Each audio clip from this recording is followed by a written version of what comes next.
Assalamualaikum warahmatullahi wabarakatuh. Kembali lagi ke channel Taftonel Saputra. Konten kali ini kita akan mengenali komponen-komponen doser D85SS ya. Begitu juga fungsinya. Sekalian kita nanti P2H.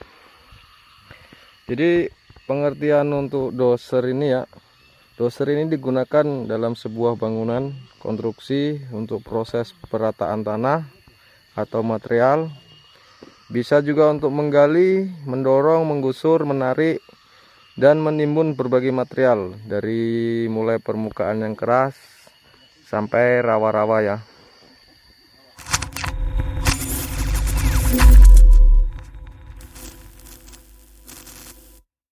Oke, langsung aja kita di bagian depan ini.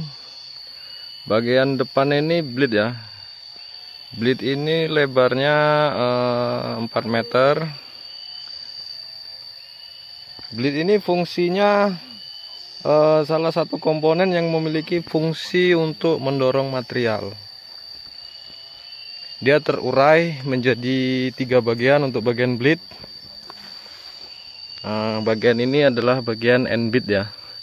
Gunanya dia untuk mendorong supaya material masuk ke dalam, karena dia ada lebihnya dari blade-nya sendiri ya.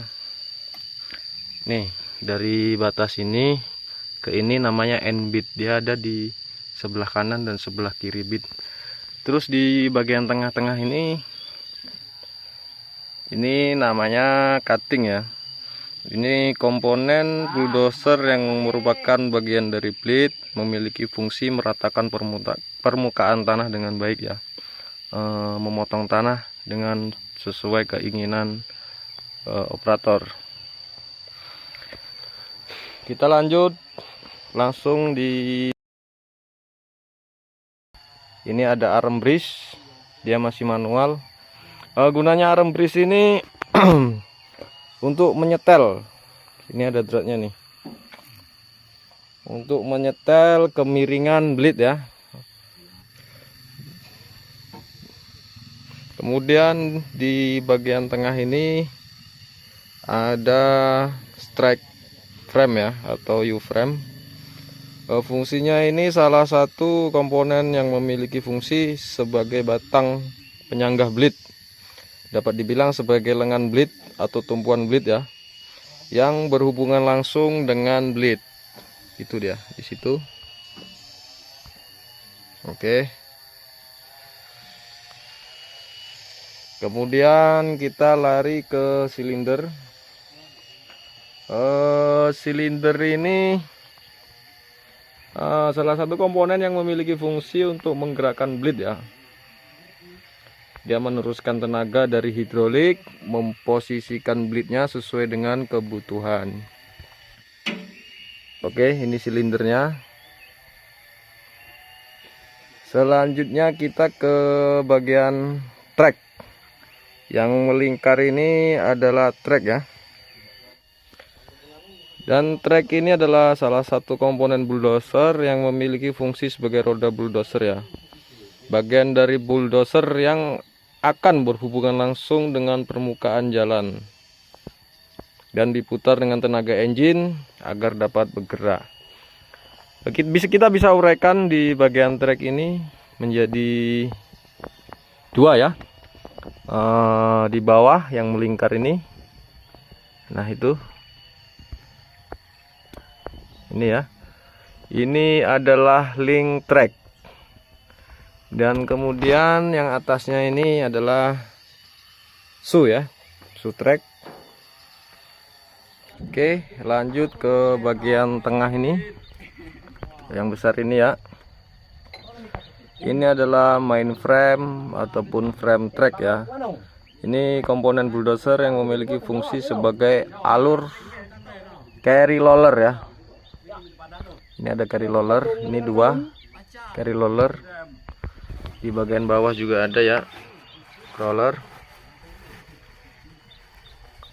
Fungsi mainframe ini rangka utama ya, bagian undercarriage sebagai tempat track roller menahan track su pada posisinya supaya nggak lari ya dari posisinya. Di dalam mainframe ini ada adjuster IC ya, gunanya untuk mengencangkan track ini sendiri ya, mendorong ke depan di bagian idler.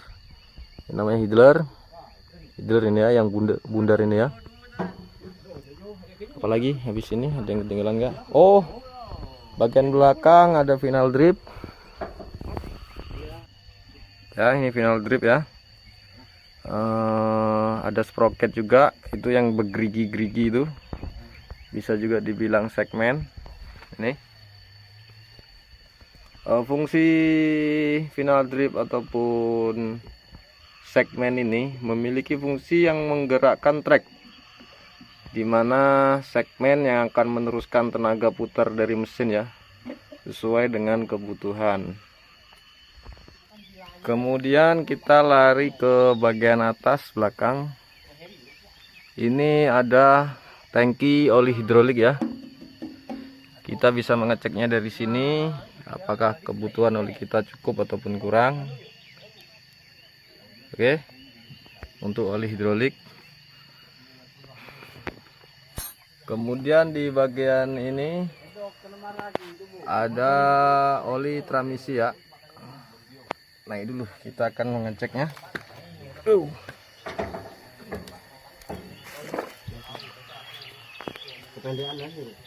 Di sini ada joystick untuk kita ngecek oli transmisi. Panjang. Oke. Oli masih cukup. Ini ada garisnya teman-teman ya, garis 1, 2. Kalau garis yang paling atas berarti oli kita cukup, memang berada di levelnya ya. Kalau di bawah garis nomor 2 ini, nomor 2 dari atas ya, berarti alat nggak bisa dioperasikan karena oli kurang ya. Di sini juga tempat pengisian remisi ya, kalaupun kurang harus ditambah, kalaupun lebih ya dikurangi ya.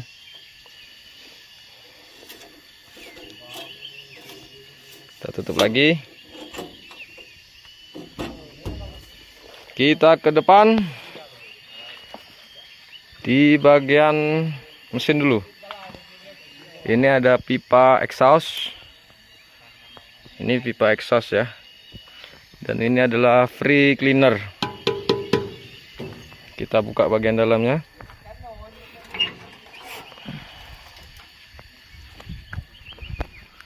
Oke, langsung kita lihat di bagian belakang dari mulai bawah ya. Nah, di situ ada dinamo start atau motor starting. Kemarin kita habis ganti karena macet. Start tek. Kita paksakan. Terus terbakar. Ke atasnya di sini ada turbo charger dan ini muffler. Kita cek di sini kira-kira ada kebocoran apa enggak untuk B2-nya. Kemudian di bagian ini ada dinamo cas atau alternator ya. Di situ ada fumble. Fumble ini memutar alternator. Fungsi dari alternator ini untuk mengisi baterai. Dia diputar oleh fumble menghasilkan listrik dan disimpan di baterai. Kemudian di depan itu ada kipas. Kelihatan ya teman-teman ya. Ada kipas. Di depan kipas itu juga ada radiator ya. Oh, ini ada yang ketinggalan, ini kotak. Ini suplai untuk radiator. Oke. Kita lanjut ke bagian sebelah sisi kiri. Tadi sisi kanan teman-teman ya. Ini ada yang ketinggalan. Dan ini ada tempat dimana kita dapat menambah radiator ya. Ini harus dicek setiap hari posisi air kurang atau enggak. Nah ini kurang teman-teman ya, ini harus kita tambah dulu sebelum kita menghidupkan mesin. Nggak usah tutup, nanti tambah nanti tambah air radiator ya. Oke. Kita langsung di sisi sebelah kanan.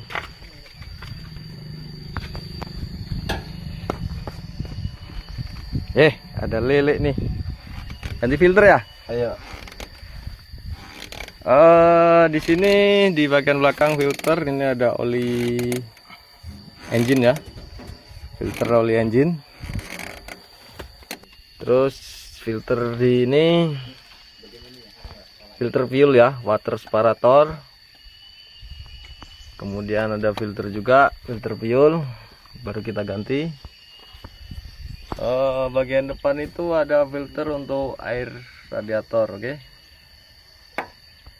Terus ini yang kayak kendang, ini di dalamnya ada isinya air cleaner ya, atau saringan udara. Ini untuk posisi dimana teman-teman bisa mengecek level oli engine cukup apa enggak. Kita tarik sticknya. Oh, blur.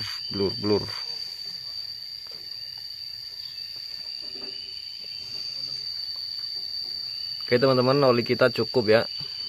Nah di sini ada tulisannya H dan L ya. Kalau teman-teman berada di H berarti posisi oli teman-teman cukup. Tapi kalau udah mendekati L ataupun di bawah H, sebaiknya teman-teman tambah oli ya. Kita pasang lagi. Nah ini bisa teman-teman nambah olinya di sini ya. Ini bisa dibuka. Kita lanjut di bagian bawah filter itu ada fuel pump ya. Dan ini ada hand pump. Oke, kita lanjut di bagian belakang sisi sebelah kiri ya. Di sini ada tempat baterai. Kita bisa cek kabel-kabelnya ada yang goyang apa enggak. Oh ini goyang teman-teman ya. Kita akan kencangi nanti. Aman. Oh yang ini juga goyang untuk masanya teman-teman ya. Warna merah ini untuk api dan warna hitam untuk masa teman-teman ya. Terus lanjut ke bagian belakang. Ini ada tangki minyak ya, tangki fuel. Kita lanjut di bagian kabin. Yang pasti di sini ada jok teman-teman ya. Ini pantat operatornya terlalu tajam ya. Joknya sampai hancur begini. Oke. Kemudian di sebelah kiri ini ada steering ya, steering dan transmisi ataupun speed. Ini ada untuk pegangan teman-teman. Kalau seandainya kerja agak ekstrim, miring-miring, teman-teman bisa pegangan di sini. Di bawah handle ini ada lock ya. Kalau teman-teman posisi seperti ini, posisi handle nggak bisa digerakkan atau terkunci. Kalau seandainya dibuka gini, posisi handle terbuka ya. Ini posisi tutup ya. Kemudian di sini ada gas, tuas untuk gas ya.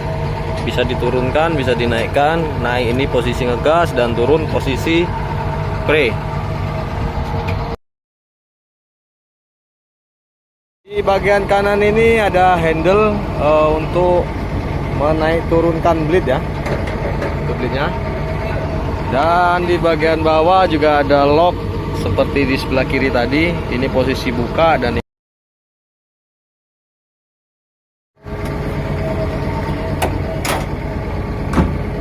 handle ini ditarik ke belakang, fungsinya untuk menaikkan bleed dan turun untuk menurunkan bleed teman-teman ya. Yang sebelah kiri tadi kita buka dulu locknya.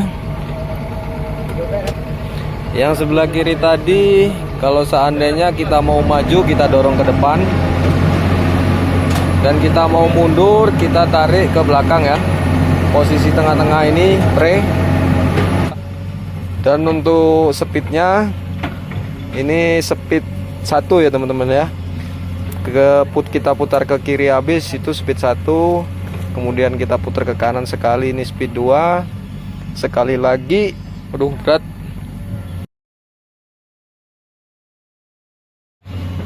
dan sekali lagi ini speed 3. Kita lanjut bagian depan teman-teman di panel. Ini untuk water temperature, kontrol air radiator ya. Kalau teman-teman bekerja udah mendekati di merah, sebaiknya teman-teman bisa cek air radiator kurang ataupun cukup ya. Kalau seandainya cukup, dia mendekati di merah, mungkin ada kendala lain ya. Kemudian ini untuk komparator temperatur ya. Sama juga kalau seandainya udah di merah ataupun mendekati merah, teman-teman bisa periksa dulu ada kendala di mana. Ini untuk horse meter ya ataupun HM. Di sini sudah berapa jam unit ini bekerja ya, terlihat di sini. Kemudian di sini ada lampu untuk baterai dan ini tekanan oli. Oke, ini kontak teman-teman ya. Ini untuk pemanas dan ini untuk stop mati dan ini untuk ACC ya. Kemudian kita geser ke sini, ini untuk start. Pas kita start mesin hidup, dia akan kembali di posisi ACC. Kemudian ini ada switch untuk lampu ya. Kemudian kita turun ke bawah, di sini ada brake teman-teman ya untuk rem, dan ini ada pedal gas. Kalau yang ini untuk pijakan kaki kita ya, ini ada dua, satu di bawah, dua di atas ya. Sebelah kanan juga begitu, ada juga. Teman-teman kalau untuk ngidupin mesinnya, pastikan ini posisi tertutup teman-teman. Karena kalau seandainya terbuka, dia nggak bisa di start ya. Nggak bisa di start, jadi harus diturunkan dulu. Kalau untuk menghidupkan juga nanti kita naikkan sedikit ya, supaya ada tarikan di pil pomnya. Langsung kita hidupkan, start. Oke, teman-teman bisa mematikannya dengan cara menurunkan gas ini teman-teman ya. Kita turunkan. Oke, mesin mati. Oke teman-teman, videonya cukup segitu aja ya. Mudah-mudahan sedikit bermanfaat untuk teman-teman. Untuk teman-teman jangan lupa like, share, komen, dan subscribe ya. Karena dengan mensubscribe channel ini, teman-teman sama aja membantu saya untuk membangun channel ini ya. Tungguin terus video berikutnya. Terima kasih.